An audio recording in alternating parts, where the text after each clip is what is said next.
Quelle est votre définition de la radio? Alors d'abord, la radio, pour moi, c'est la liberté. Vaste question. Bon, la radio, c'est le meilleur des médias. La radio, c'est ce qui crée aujourd'hui du bonheur, du plaisir, du partage, de l'émotion. C'est aussi la connexion entre les gens. Bien sûr, comme tout le monde, je m'accorde à dire que c'est d'abord la radiodiffusion. Donc d'abord, bien sûr, une technologie que nous connaissons tous, mais c'est beaucoup plus que ça. La définition de la radio est de proche et donner du bonheur.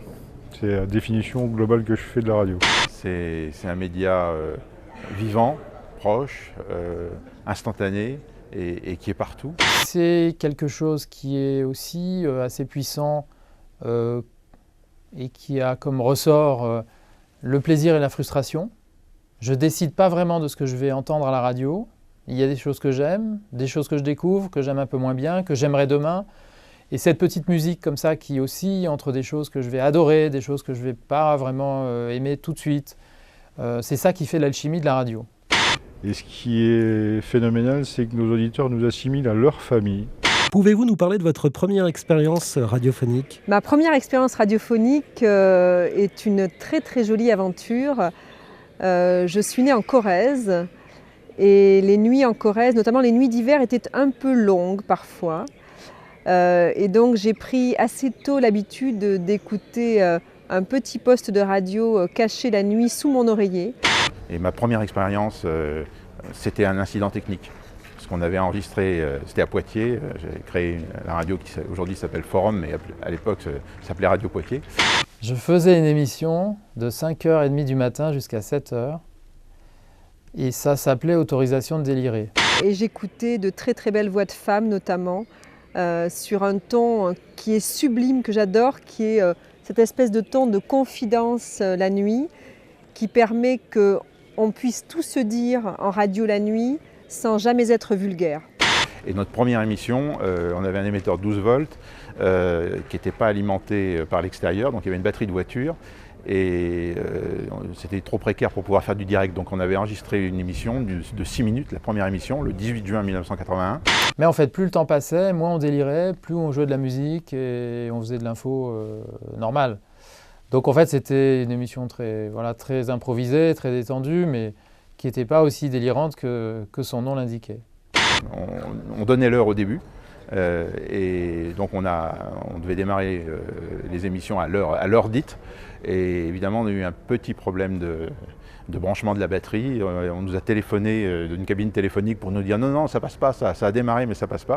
J'ai revu une photo il n'y a pas très longtemps qu'un ami m'a envoyée sur internet avec les cheveux longs, un peu plus de cheveux devant d'ailleurs, une espèce de veste de costume assez étrange.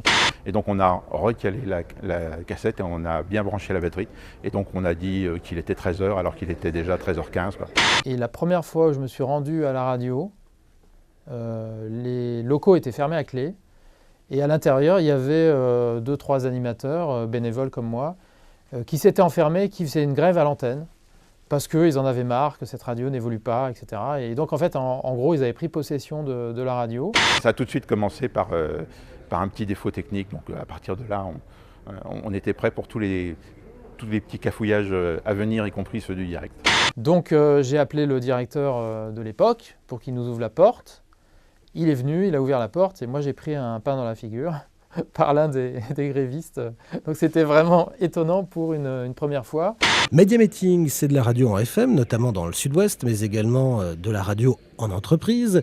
Alors justement, parlons de la radio d'entreprise. Pouvez-vous nous expliquer en quoi consiste cette activité? Alors la radio d'entreprise, c'est une passion pour moi bien sûr, et puis c'est aussi un métier.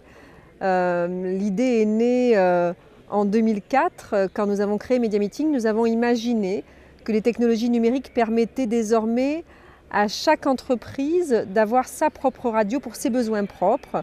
En 2003-2004, c'était véritablement une aventure. Les technologies n'étaient pas du tout ce qu'elles sont aujourd'hui. Quel auditeur êtes-vous? Alors j'ai une particularité, c'est que j'écoute jamais la radio le matin. Enfin, tout le monde écoute la radio le matin, mais moi, je l'écoute jamais le matin. Par contre, je l'écoute toujours en voiture. Des programmes de radio d'entreprise, c'est intéressant, mais pourquoi faire? Et donc très rapidement, on s'est posé la question du sens. Elle est fondamentale dans notre métier. Et donc aujourd'hui, nous avons des programmes de radio d'entreprise plutôt à dominante parlée, pour des problématiques stratégiques, RH, financières, communication de changement. Jean-Éric Valli, comment imaginez-vous la radio de demain? La radio de demain. Je crois que la radio de demain, on la fait déjà aujourd'hui. C'est une radio qui est encore plus proche des gens. La radio de demain, on s'en rend compte chez Media Meeting, elle sera multiple. Parce qu'on évolue, en fait, insensiblement dans nos programmes. On les adapte tout le temps. On ne fait pas forcément des très grandes révolutions. Donc ça ne fait pas beaucoup de lignes dans la presse, mais ça fait de l'audience. Elle sera thématique, bien sûr. Qui apporte des contenus plus originaux parce que diffuser les mêmes 20 titres que tout le monde en boucle avec du voice track, il est bien clair que ça ne va pas intéresser très longtemps les auditeurs si tant est que ça les intéresse encore. Elle sera numérique à l'évidence. La radio numérique terrestre, qui pour moi est vraiment le support à privilégier, parce que finalement c'est un très gros débit. Si on doit parler en débit comme on a l'habitude de parler à propos d'Internet, c'est assez imbattable. En vérité, vous pouvez écouter une radio numérique terrestre, quel que soit le nombre d'auditeurs. Vous ne pouvez pas consulter un site Internet, quel que soit le nombre d'internautes. Au bout d'un moment, le site se bloque. Donc on n'est pas du tout dans la même logique. Et donc pour moi, la radio de demain, c'est beaucoup la radio numérique terrestre. Plus de proximité, plus d'échanges, plus d'interactivité, et puis encore plus d'ubiquité. Elle sera communautaire, sans aucun doute. Quand on a créé Media Meeting, on pensait qu'on allait faire une radio d'entreprise par entreprise. C'était une erreur d'analyse.